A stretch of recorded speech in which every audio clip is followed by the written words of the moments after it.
À l'aube du 16 août 2025, 57 camions sont stoppés net.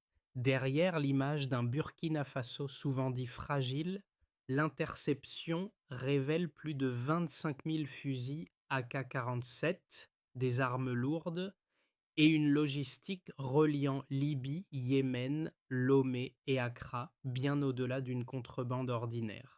Que doit comprendre le public quand Ibrahim Traoré exige des faits, refuse l'escalade et parle de souveraineté à défendre face à un réseau transfrontalier silencieux?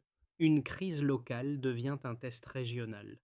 Cette analyse promet une chose simple: comprendre ce qui est réellement en jeu derrière l'interception du 16 août, sans amplification ni raccourci. L'objectif est clair: offrir des repères fiables pour juger les risques collectifs.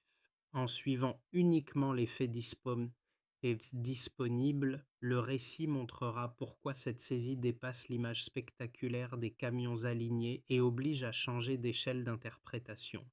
Il ne s'agit pas seulement d'armes stoppées, mais d'un système mis à nu, avec ses routes, ses financements et ses points faibles. Les enjeux sont multiples et concrets. Pour l'État, la crédibilité institutionnelle est testée. Sa capacité à agir sans céder à la surenchère conditionne la confiance interne et externe. Pour l'économie, chaque signal de stabilité ou d'incertitude influence investissement, échanges et emploi. Pour les citoyens, enfin, la question est immédiate. Cette interception réduit-elle réellement les risques quotidiens ou n'est-elle qu'un sursis? Cette vidéo ne cherche ni à rassurer artificiellement ni à inquiéter. Elle propose un cadre pour mesurer, comparer et décider. Comprendre les faits devient ici un acte de responsabilité collective. Dès les premières heures, un chiffre s'impose: 57 camions, plus de 25 000 fusils AK-47 et des armes lourdes associées. Ce volume dépasse largement une opération de contrebande classique et signale une logistique préparée sur le long terme. Cette mini-révélation oblige à changer d'angle. On ne parle plus d'un incident isolé, mais d'un maillon visible d'un réseau transfrontalier structuré. Les inspections initiales montrent une organisation par lot, des itinéraires testés à l'avance et une coordination suffisante pour absorber des pertes ponctuelles. Autrement dit, l'interception révèle autant ce qui a été stoppé que la profondeur de ce qui continue d'exister. Le contexte régional renforce cette lecture. Le Burkina Faso évolue dans un espace sahélien où les frontières sont poreuses et où les flux illicites se recomposent rapidement. Des routes du sud vers l'intérieur du pays servent depuis des années de corridors discrets, exploitant des routines de contrôle connues. Le convoi du 16 août s'inscrit dans cette géographie, mais il en amplifie l'échelle. Là où des circulations fragmentées dominaient, apparaît soudain une masse cohérente. L'analyse des numéros de série ajoute une couche décisive. Les provenances multiples, de la Libye au Yémen, indiquent une capacité à agréger des stocks issus de théâtres de guerre différents. Cette diversité n'est pas un hasard. Elle réduit la traçabilité immédiate et complique l'attribution. Le réseau fonctionne comme un assembleur, plus que comme une simple filière linéaire. C'est dans ce cadre qu'intervient Ibrahim Traoré. Sa ligne est qu'on est constante: s'en tenir aux faits, éviter l'escalade, parler de souveraineté en termes mesurables. Cette posture n'est pas qu'un choix de ton, elle vise à contenir la panique intérieure tout en signalant à l'extérieur que l'État raisonne en preuve, pas en slogan. La question ouverte au public devient alors précise. Si cette interception n'est ni un accident ni un symbole isolé, que révèle-t-elle sur l'équilibre réel des forces dans la région et sur la capacité d'un État à anticiper plutôt qu'à subir?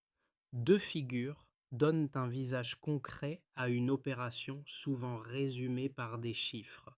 Sur le terrain, le capitaine Moussa Kaboré incarne la vigilance locale. Dans la nuit du 16 août, face à un convoi avançant lentement et sans signe immédiat d'hostilité, il doit décider sans certitude complète.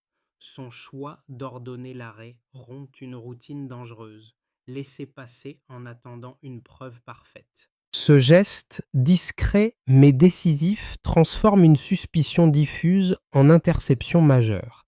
À distance, le général Zerbo joue un rôle complémentaire. Depuis la salle d'opération de Ouagadougou, il résonne en séquence plutôt qu'en instant.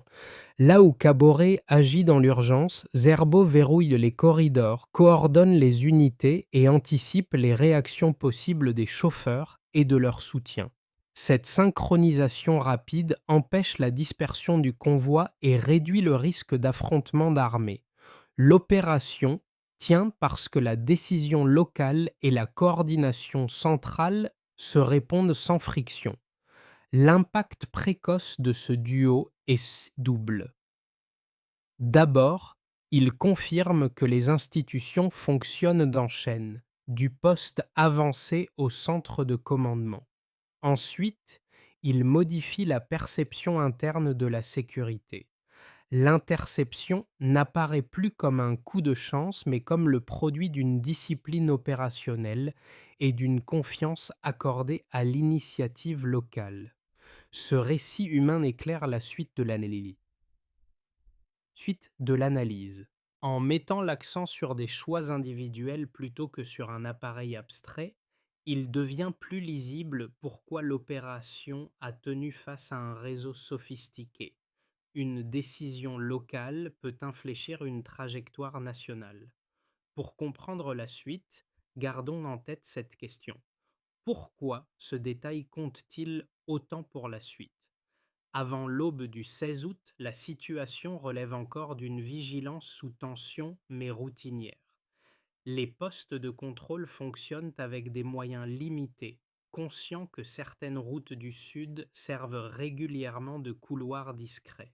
Les signaux sont fragmentaires, souvent insuffisants pour justifier une intervention lourde. Puis vient le basculement. Un convoi inhabituel est signalé, trop dense, trop cohérent pour correspondre aux circulations ordinaires. La décision est prise de ne pas attendre une confirmation parfaite.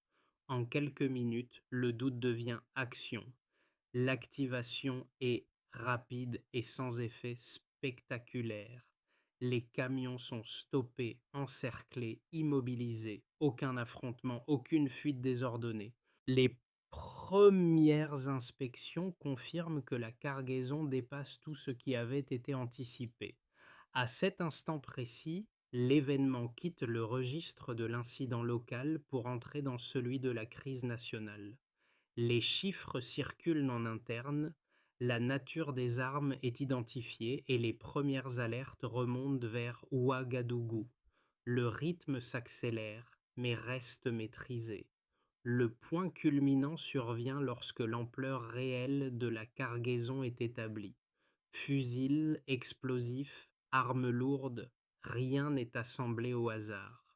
Chaque camion correspond à une logique précise, chaque itinéraire a des tests préalables. Cette organisation suggère un réseau déjà rodé, capable d'anticiper les contrôles et d'absorber des pertes ponctuelles. À ce stade, la lecture change. L'opération n'était pas destinée à un acteur isolé, mais à alimenter une dynamique régionale de déstabilisation. Le Burkina Faso n'apparaît plus seulement comme un point de passage, mais comme un objectif stratégique. C'est dans cette phase critique qu'intervient Ibrahim Traoré. Son rôle n'est pas d'amplifier la tension, mais de la contenir. Il valide la poursuite de l'enquête, exige une analyse rigoureuse et fixe une ligne de communication sobre. Cette posture influence directement la suite des événements. Les forces de sécurité poursuivent les perquisitions sans précipitation. Les services de renseignement commencent à reconstituer les flux financiers et les corridors terrestres sensibles sont temporairement verrouillés. Le pic de la crise est franchi sans affrontement ouvert. Viennent ensuite les répliques. Dans les jours qui suivent, l'interception agit comme un révélateur. Des entrepôts sont identifiés, des documents sont saisis et des sociétés écrans apparaissent dans plusieurs juridictions. Chaque nouvelle découverte confirme que le convoi du 16 août n'était pas une anomalie, mais un maillon visible. La pression se déplace progressivement du terrain vers les sphères diplomatiques et informationnelles. Les partenaires régionaux s'interrogent, les observateurs internationaux ajustent leurs analyses. L'effet le plus durable n'est pourtant pas immédiat. Il réside dans la rupture d'une certitude implicite, celle qu'un État perçu comme fragilisé subirait sans pouvoir anticiper. La séquence complète, de l'activation initiale à la gestion des conséquences, montre une capacité à absorber un choc majeur sans perdre le contrôle opérationnel ni narratif. Le passage de l'événement ponctuel à une trajectoire assumée constitue le véritable tournant. Cette chronologie révèle une transformation essentielle. Avant le 16 août, le risque était diffus et fragmenté. Après, il devient visible, structuré et impossible à ignorer. La question n'est plus de savoir si l'interception a réussi, mais ce qu'elle oblige désormais à faire dans la durée. Avant le 16 août, la menace se mesurait surtout par des flux dispersés et difficiles à quantifier. Après l'interception, elle devient mesurable et documentée. Ce passage d'un risque latent à une alerte chiffrée constitue le cœur de l'analyse. D'abord, 57 camions interceptés. Ce nombre n'indique pas seulement une réussite opérationnelle. Il marque un saut d'échelle. Une telle masse logistique suppose une planification longue, des équipes multiples et une coordination transfrontalière. En termes simples, on passe d'une circulation opportuniste à une architecture organisée, capable de mobiliser des ressources importantes sans exposition immédiate. Ensuite, plus de 25 000 fusils AK-47, accompagnés de grenades, de lance-roquettes et d'explosifs. Ce volume dépasse largement l'armement d'un groupe isolé. Il correspond à l'équipement potentiel de plusieurs unités armées structurées. Autrement dit, la quantité décrit une intention, soutenir durablement une capacité de nuisance et non alimenter une action ponctuelle. Cette donnée explique pourquoi l'État parle de souveraineté menacée plutôt que de simple criminalité. Enfin, jusqu'à 1,3 milliard de dollars de flux financiers identifiés. Ce montant ne renvoie pas uniquement à l'achat d'armes. Il englobe le transport, le stockage, les couvertures juridiques et les sociétés écrans nécessaires à la circulation discrète des cargaisons. La différence avec des trafics antérieurs est nette. Là où les circuits précédents reposaient sur des financements fragmentés et locaux, celui-ci mobilise des ressources d'envergure internationale. Le chiffre indique une profondeur financière capable d'absorber des pertes sans interrompre le système. Chaque donnée appelle une mise en perspective. Les 57 camions expliquent pourquoi l'analyse change d'échelle stratégique. Les 25 000 fusils éclairent la nature militaire de la préparation. Le milliard de dollars justifie la mobilisation prolongée des services de renseignement et la prudence dans la communication publique. Pris isolément, ces chiffres impressionnent. Pris ensemble, ils dessinent une transformation qualitative de la menace. C'est précisément sur cette lecture que s'appuie Ibrahim Traoré pour cadrer la réponse politique. En privilégiant des éléments vérifiables plutôt que des accusations générales, il ancre le discours dans une logique de preuve. Cette approche limite la contestation immédiate et renforce la crédibilité externe. Les nombres deviennent ainsi des outils de stabilisation narrative, non des leviers de dramatisation. Le contraste avec la situation antérieure est clair. Avant l'interception, le risque était connu mais diffus, difficile à prioriser. Après, il est quantifié, comparé et inscrit dans une trajectoire régionale. Cette bascule impose un changement de cadre décisionnel.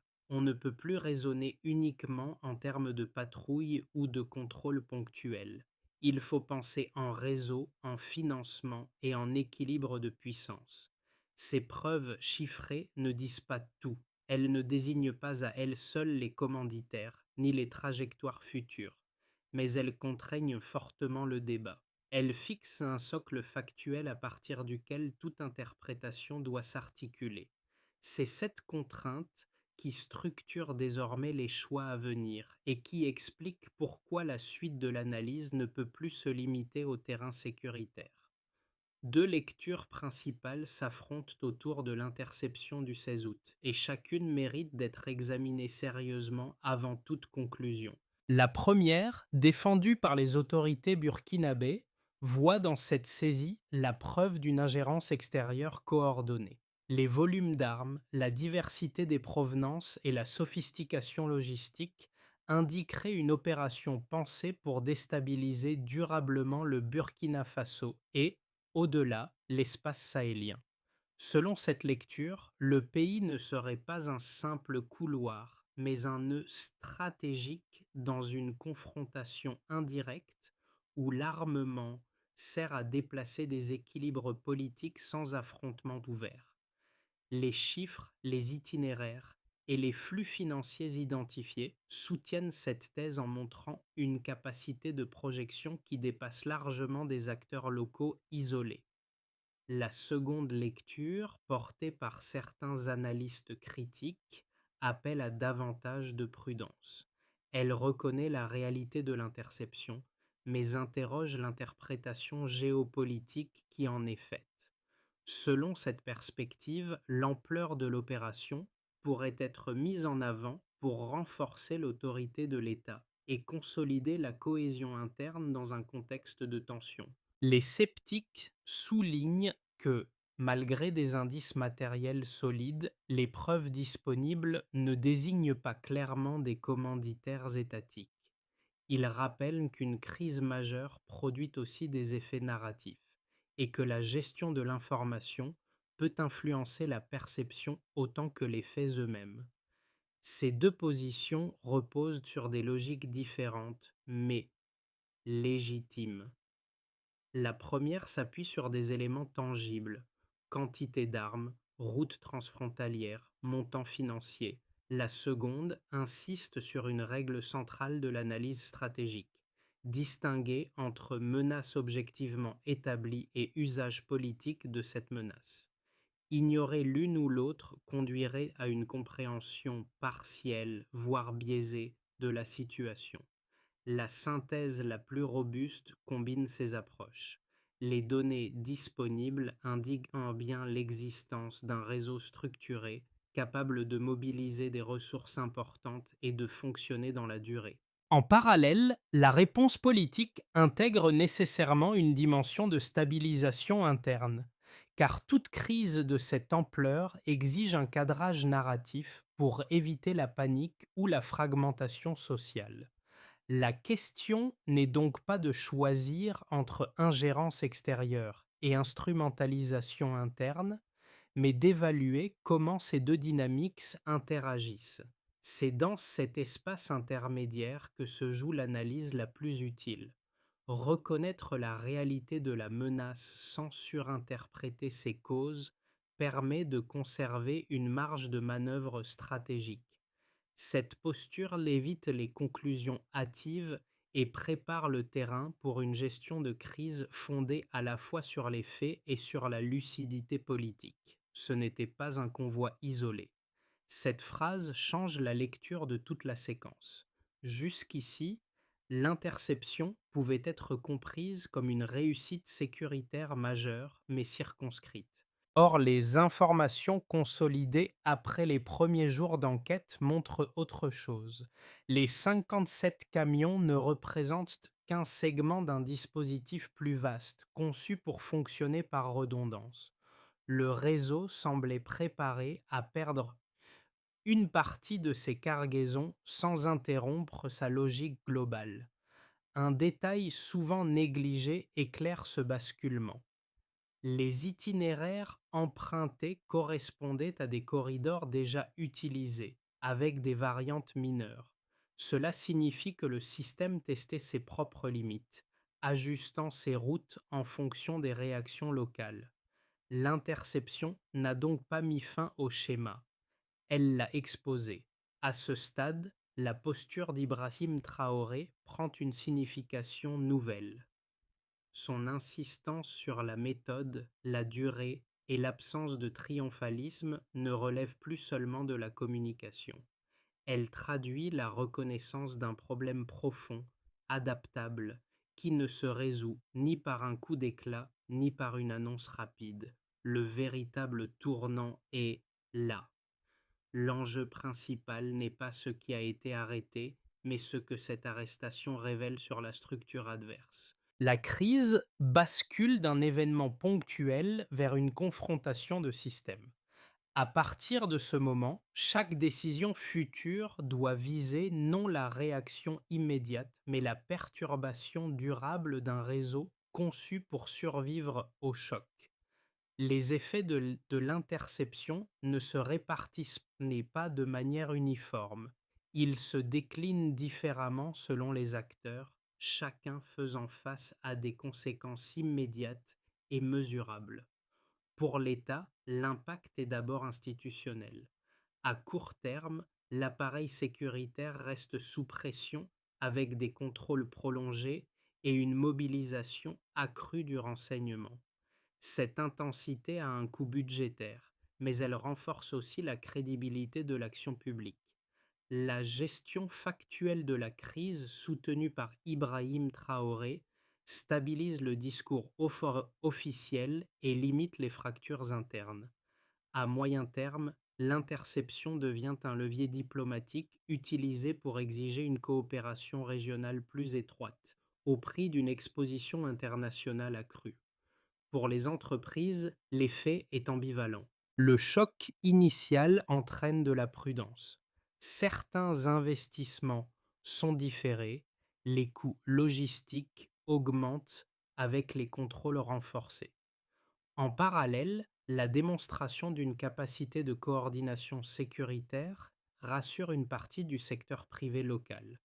Dans l'agriculture, les mines ou le transport, un environnement perçu comme mieux maîtrisé peut, à terme, attirer des capitaux recherchant la résilience plutôt qu'une stabilité idéale. Pour les citoyens, la conséquence est d'abord psychologique. La proximité de la menace devient tangible, puis se transforme en soulagement lorsque l'ampleur de l'interception est comprise. La vigilance s'installe comme un réflexe civique. Les signalements augmentent, le soutien aux forces de sécurité se consolide. Cette mobilisation comporte toutefois un risque de fatigue sociale si l'état d'alerte se prolonge sans résultat visible dans la durée. À l'échelle régionale, l'effet est stratégique. Les États voisins prennent acte du caractère transfrontalier des réseaux d'armement. Les échanges de renseignements s'intensifient, des mécanismes de coordination sont réactivés. En réponse, les acteurs hostiles ajustent leurs routes et leurs méthodes. La région entre dans une phase d'adaptation mutuelle où chaque avancée sécuritaire entraîne une contre-mesure. Pris ensemble, ces effets montrent que l'événement dépasse largement le cadre d'une saisie. Il redéfinit des comportements étatiques, des calculs économiques et des équilibres régionaux. La question centrale n'est plus seulement celle de la menace, mais celle de la capacité collective à en absorber les répliques sans perdre de cohésion. À partir des éléments établis, trois scénarios plausibles se dessinent pour les mois à venir. Ils ne prédisent pas l'avenir, mais structurent la réflexion et éclairent les choix. Voici maintenant scénario de base. La stabilisation vigilante.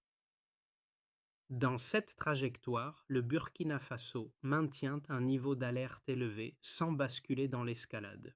Les contrôles restent renforcés, le renseignement continue d'agréger des signaux et la coopération régionale progresse par étapes prudentes. Les réseaux adverses s'adaptent mais perdent en fluidité.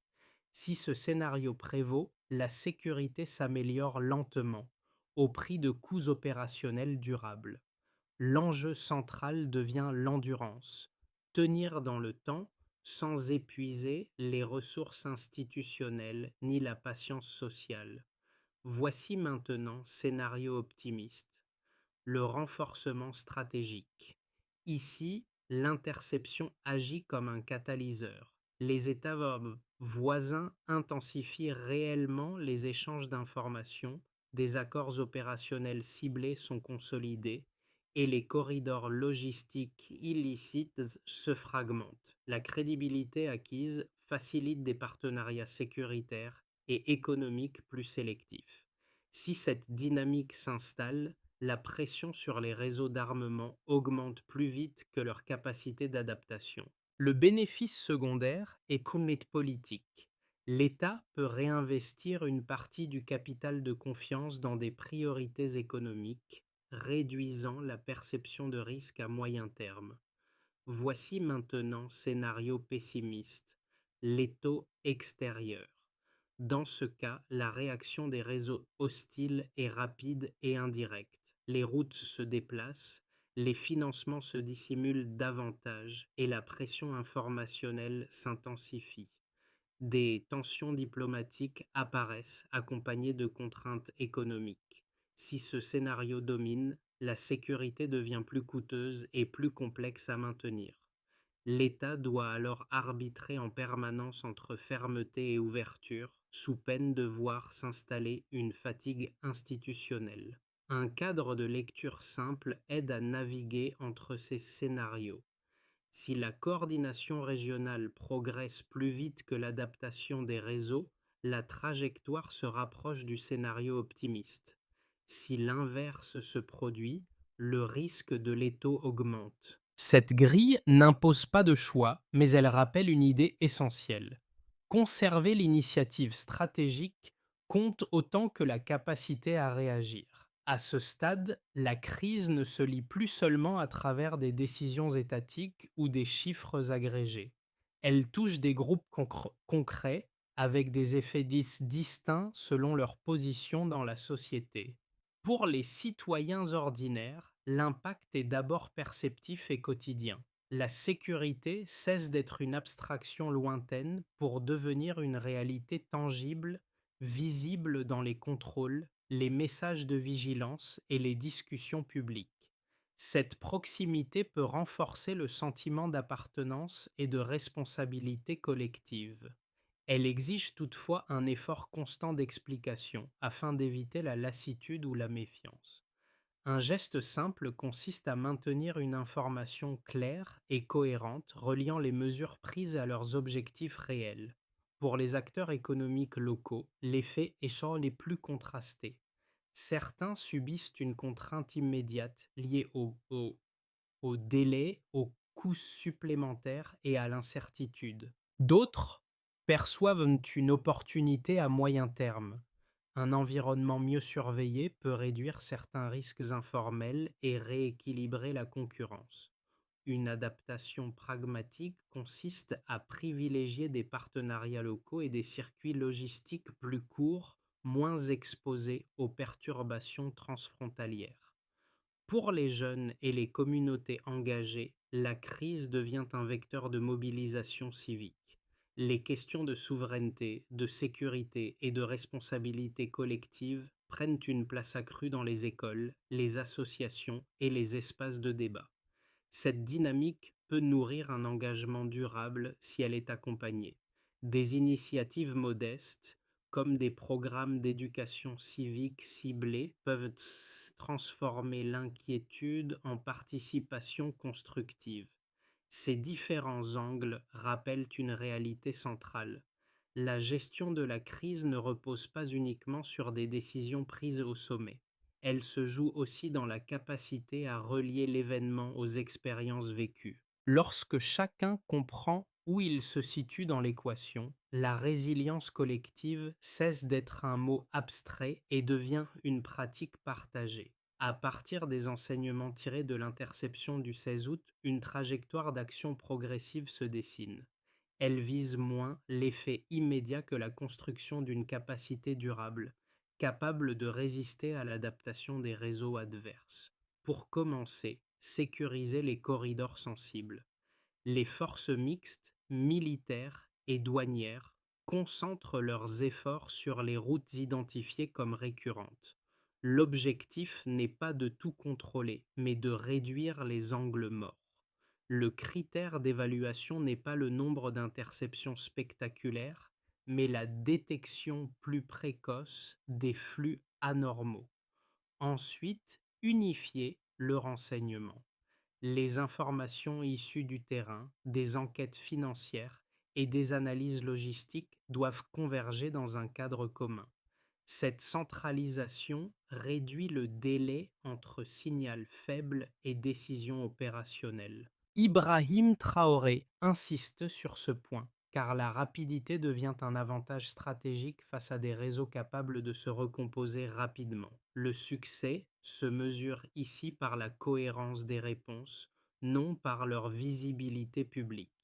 Puis, agir sur le plan symbolique sans dramatisation. Une partie des armes saisies est destinée à être neutralisée de manière visible, non comme un spectacle, mais comme un signal de transformation. Le message est simple, ce qui menaçait est retiré durablement du circuit. Des projets civils concrets servent d'indicateurs tangibles de cette reconversion, ancrant la sécurité dans le quotidien. Après cela, renforcer les alliances ciblées. La diplomatie privilégie des partenariats régionaux fondés sur l'échange opérationnel plutôt que sur des déclarations générales. La mesure de l'efficacité repose sur la continuité des échanges et la confiance mutuelle plus que sur des annonces ponctuelles. Enfin, une dimension transversale irrigue l'ensemble, l'adhésion civique. Sans compréhension et soutien de la population, aucune architecture sécuritaire ne tient dans la durée. Cette feuille de route rappelle que la résilience ne se décrète pas. Elle se construit pas à pas par des actions lisibles, évaluables et partagées. Le récit revient à la nuit du 16 août et au geste initial qui a tout déclenché. Ce n'est pas l'image des camions immobilisés qui demeure, mais la décision prise dans l'incertitude, puis relayée par une chaîne de responsabilité assumée. Le capitaine Moussa Kaboré a agi sans garantie absolue, et ce choix résonne encore comme le point de départ d'un basculement plus large. Ce fil éclaire la trajectoire suivie depuis. De l'enquête aux ajustements stratégiques, une même logique se prolonge. Préférer l'action mesurée à l'attentisme, la méthode au spectacle. Ibrahim Traoré s'inscrit dans cette continuité lorsqu'il insiste sur la durée, la cohérence et l'absence de triomphalisme.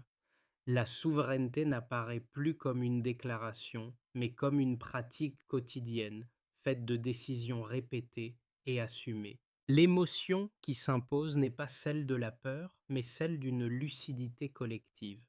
Comprendre que la résilience n'est pas un état stable, mais un effort constant. Comprendre aussi que des décisions individuelles, prises loin des projecteurs, peuvent infléchir des dynamiques complexes sans bruit excessif. La vigilance partagée change le cours des crises. Ce rappel ne ferme pas le récit. Il le relie au présent en laissant une trace simple. Face à l'incertitude, la cohérence des choix compte autant que leur force. La séquence ouverte le 16 août ne se referme pas par une conclusion définitive. Elle laisse au contraire un espace de réflexion partagée, où chacun peut interroger ce que signifie la souveraineté lorsqu'elle est mise à l'épreuve sans avertissement. L'enjeu dépasse les frontières du Burkina Faso et touche à une question plus large. Comment des sociétés exposées à des pressions multiples choisissent-elles de tenir dans la durée sans céder ni à la peur ni à la simplification? Le récit présenté ici n'appelle ni à l'adhésion automatique ni au rejet réflexe. Il invite à observer, comparer et discuter. Les décisions prises par l'État, la posture assumée par Ibrahim Traoré et les réactions régionales composent un cas d'étude encore en évolution. Leur portée réelle ne se mesurera pas uniquement à court terme, mais dans la capacité à préserver la cohésion tout en maintenant une vigilance lucide. Si ce sujet vous interpelle, la discussion reste ouverte. Partager une analyse, poser une question ou confronter des lectures différentes contribue à enrichir le débat collectif. La stabilité et la résilience ne sont pas des notions figées, elles se construisent aussi par l'échange éclairé et le regard critique. La suite dépend autant de l'attention portée aujourd'hui que des décisions de demain.